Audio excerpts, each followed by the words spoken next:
नमस्कार दोस्तों, स्वागत है आपका आपके अपने exam Guru tips and tricks में। आज हम भौतिक विज्ञान रुकमणी पब्लिकेशन की बुक के क्लास नंबर 15 करने वाले हैं, चैप्टर नंबर 15 करने वाले हैं। और चैप्टर के नाम की बात करें, ये चैप्टर का नाम है इलेक्ट्रोस्टैटिक, स्थिर वैद्युत वाले चैप्टर को करेंगे। क्वेश्चन थोड़े कम है, 34 से 35 क्वेश्चन है। इसको हम जल्दी कर लेंगे, लगभग 20 से 25 मिनट में हम कर लेंगे, ठीक है। और आप लोग सब्सक्राइब किए रहना चैनल को, जिससे जो भी आगे क्लासेज आए रेलवे ग्रुप डी को टारगेट करके वो आपको मिलती रहें, अपडेट्स मिलती रहें, ठीक।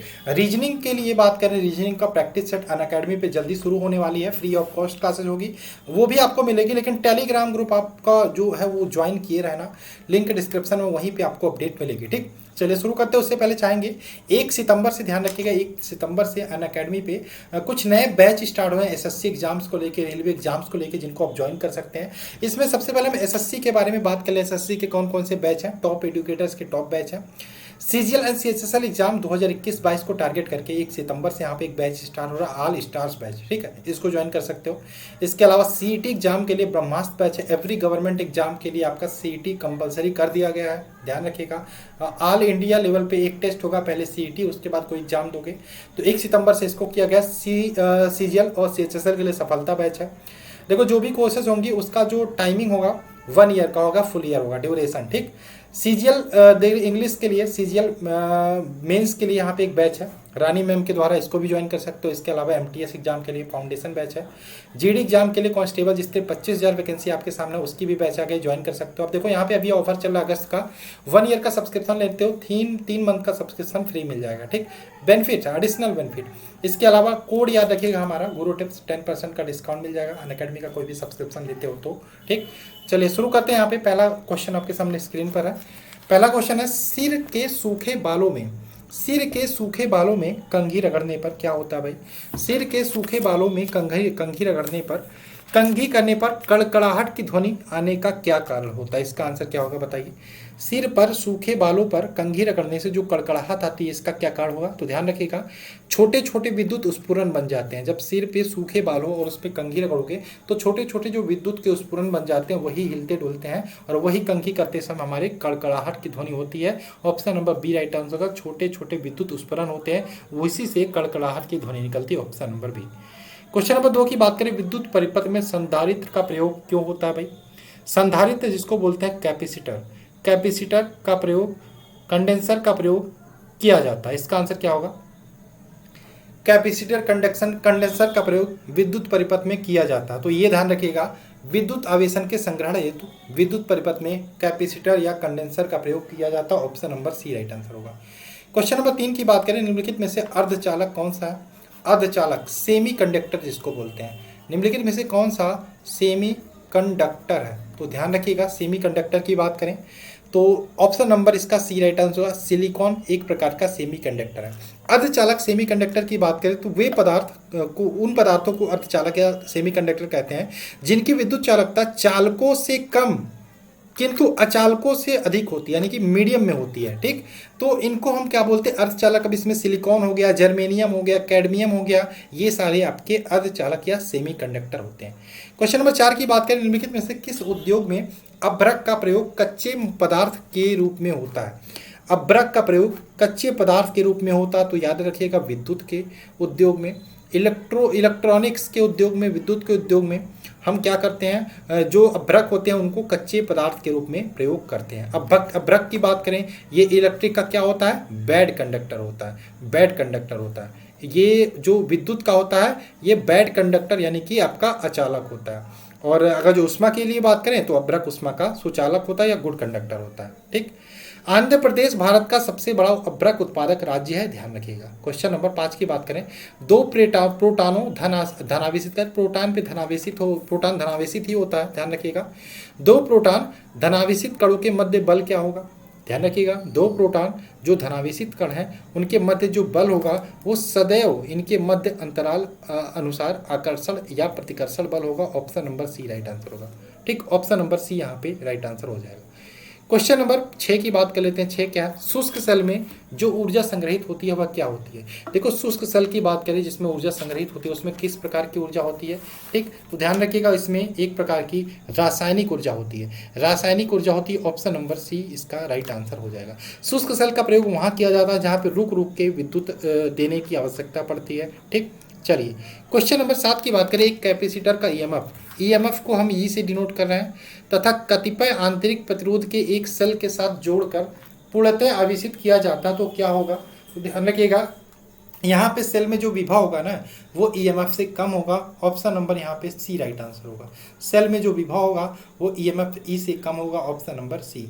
क्वेश्चन नंबर 8 की बात करें। वह आपूर्ति जो कंडेंसर से होकर नहीं गुजर सकती क्या है भाई?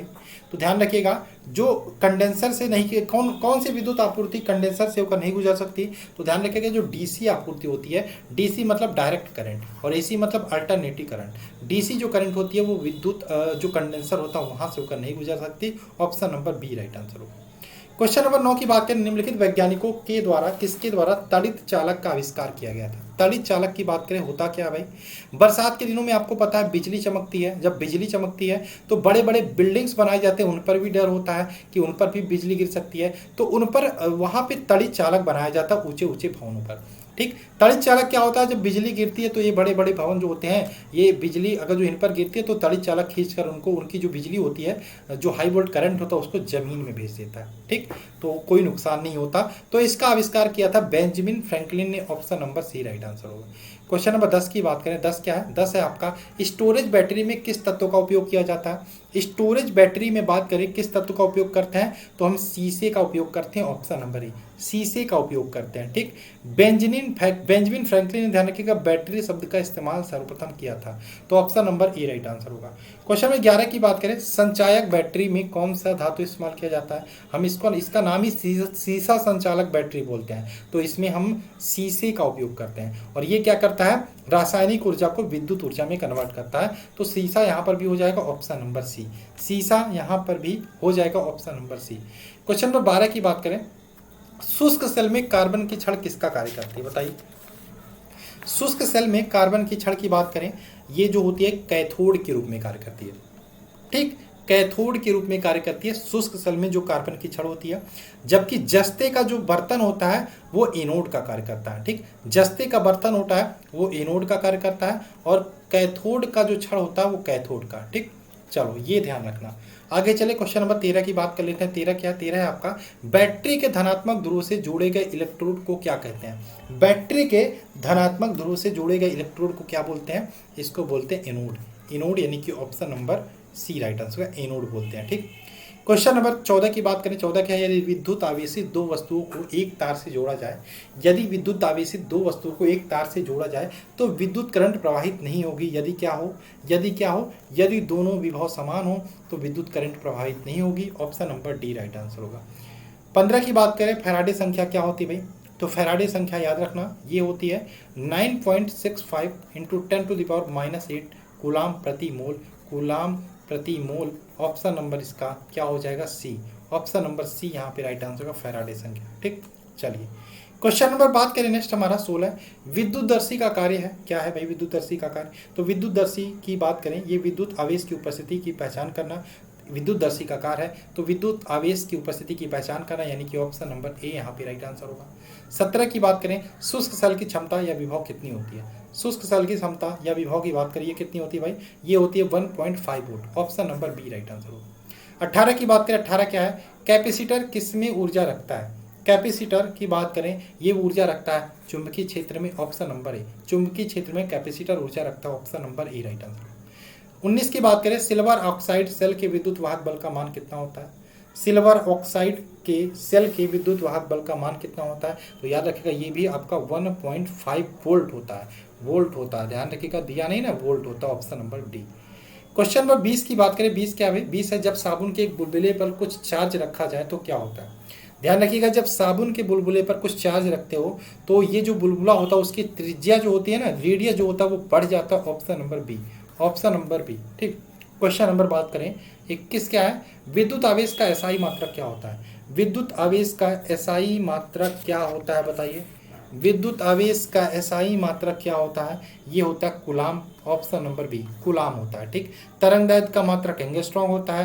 प्रदीप्ति घनत्व का लक्स होता है। ज्योति फ्लक्स का ल्यूमन होता है। विभवांतर का वोल्ट होता है। दाब का पास्कल होता है। कोण का रेडियन होता है। शक्ति का वाट होता है। चुंबकीय फ्लक्स का वीवर होता है। ये सब आप ध्यान रखिएगा, यूनिट्स पूछे जाएंगे। ठीक। क्वेश्चन नंबर 23 की बात करें, निम्नलिखित में से कौन सा विद्युत आवेश का सुचालक है? विद्युत आवेश का सुचालक है भाई, कांच नहीं है, कागज नहीं है, पानी। ये तांबा दिया है ना, तांबा है भाई सुचालक, तांबा सुचालक है। हालांकि चांदी अगर जो देखो चांदी सबसे अच्छा सुचालक है, लेकिन चांदी का प्रयोग इसलिए नहीं करते क्योंकि कॉस्टली पड़ता है, तांबे का प्रयोग करते हैं। Option number C right answer. हम घरों में बात कर रहा हूँ। 24 की बात करें, निम्नलिखित में से कौन विद्युत क्षेत्र द्वारा विक्षेपित हो जाती है? कौन विद्युत क्षेत्र द्वारा विक्षेपित हो जाती है? तो यहाँ पर हो जाएगा अल्फा कण। अल्फा कण जो होती है ना, ये विद्युत क्षेत्र द्वारा विक्षेपित हो जाती है। Option number D. 25 की बात करें, एक इलेक्ट्रॉन एक्स अक्ष के अनुदिश गति कर रहा है तथा विद्युत क्षेत्र वाई अक्ष की दिशा में है, तो इलेक्ट्रॉन का पथ कैसा होगा? क्या है क्वेश्चन? एक इलेक्ट्रॉन एक्स अक्ष के अनुदिश गति कर रहा है तथा विद्युत क्षेत्र जो है वाई अक्ष की दिशा में है, तो इलेक्ट्रॉन का पथ जो होगा वो परवलयाकार होगा। परवलयाकार। ऑप्शन नंबर इस प्रकार से होता है, परवलयाकार। ठीक। Option number C.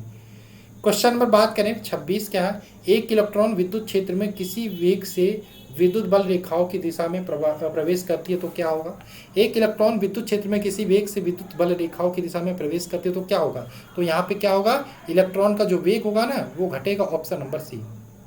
Question number 27 की बात करें, इकाई धन आवेश को अनंत से धनात्मक आवेश Q से x दूरी पर एक बिंदु तक लाने में संपन्न कार्य W है, तब बिंदु पर विभव फाई क्या होगा भाई? तो जो फाई होगा ना वो इक्वल होगा W के बराबर होगा। यहाँ पे option number B right answer होगा। ठीक। 28 की बात कर लेते हैं। 28 क्या है? दो आवेश, एक तो प्लस Q है, एक तो माइनस Q है, एक निश्चित दूरी पर स्थित है। ठीक। उनके बीच स्थिर बिंदु पर है। उनके बीच स्थिर बिंदु पर क्या होगा भाई? क्या होगा इसका आंसर? तो ध्यान रखिएगा, उनके बीच जो स्थिर बिंदु पर होगा ना, विद्युत क्षेत्र शून्य नहीं है परंतु विभव शून्य होगा।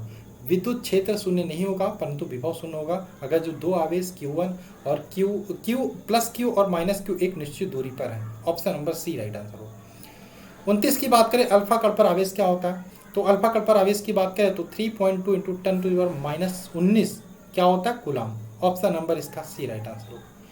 30 की बात कर लेते हैं। 30 क्या है? जब कांच की छड़ पर सिल्क से रगड़ा जाता है तो क्या होता है? तो ध्यान रखना, जब कांच की छड़ पर सिल्क से रगड़ा जाता है तो सिल्क क्या होगा? सिल्क को इलेक्ट्रॉन देगी। Option number B right answer होगा। कांच की छड़ को सिल्क से रगड़ने पर कांच से सिल्क की और इलेक्ट्रॉन का स्थानांतरण होगा। ऑप्शन नंबर इसका बी राइट आंसर होगा। क्वेश्चन नंबर 31 की बात करें। 31 क्या भाई? 31 है आपका, एक धातु के गोले A को धनावेश की दिया जाता है जबकि दूसरे एक समान धातु के गोलों को उतना ही ऋणावेश दिया जाता है। दोनों के द्रव्यमान समान है तो क्या होगा? तो ध्यान रखिएगा, दोनों के द्रव्यमान समान है और अगर जो A को धनावेश दोगे और B को ऋणावेश दोगे तो B का जो द्रव्यमान होगा ना वो बढ़ जाएगा। ऑप्शन नंबर डी, B का जो द्रव्यमान होगा बढ़ जाएगा। क्वेश्चन नंबर बात करें नेक्स्ट हमारा है, जब किसी वस्तु को पृथ्वी से जोड़ा जाए तो पृथ्वी से वस्तु की ओर इलेक्ट्रॉन का प्रवाह होता है। इसका तात्पर्य है कि वस्तु क्या है? पृथ्वी से इलेक्ट्रॉन का प्रवाह होता है। इसका तात्पर्य है कि वस्तु क्या है भाई? वस्तु क्या है? वस्तु धनावेशित है। धनावेशित है। Option number B right answer होगा। और क्वेश्चन है भाई? और है? नहीं, और नहीं है। अब ध्यान रखिएगा, अनअकैडमी के ऐप पर एक नया फीचर है, आस्क के डाउट। आस्क के डाउट ये वाला फीचर है। यहाँ पे आपको क्लिक करना है, कोई भी डाउट हो उसका आपके टेक के पिक्चर पे जाना है, पिक्चर क्लिक करके डाउट को क्लिक करके क्रॉप कर लेना, आपका डाउट क्लियर कर दिया जाएगा, आपके सामने आंसर निकल के आ जाएगा। ठीक। और यहाँ पे ध्यान रखिएगा, नेक्स्ट संडे एवरी संडे यहाँ पे टेस्ट होता है SSC कॉम्बैट, जिसमें 40 क्वेश्चंस आपको मिलते हैं, 50 मिनट में आंसर देने रहते हैं। यहाँ पर आप ढेर सारे प्राइज जीत सकते हो और ये टेस्ट लाइव होता है। ठीक। तो 12 PM याद रखिएगा, संडे को यानी कि परसों एनरोल जरूर कर लीजिएगा। इसका लिंक मैं डिस्क्रिप्शन में डाल दूंगा, एनरोल करने का ऐप पे दे सकते हो और एनरोल करते समय कोड हमारा गुरु टिप्स जरूर यूज करिएगा। ठीक। और यहाँ पे प्राइज जीतने का भी मौका है। ठीक। चले मिलते हैं क्लास में। जय हिंद दोस्तों।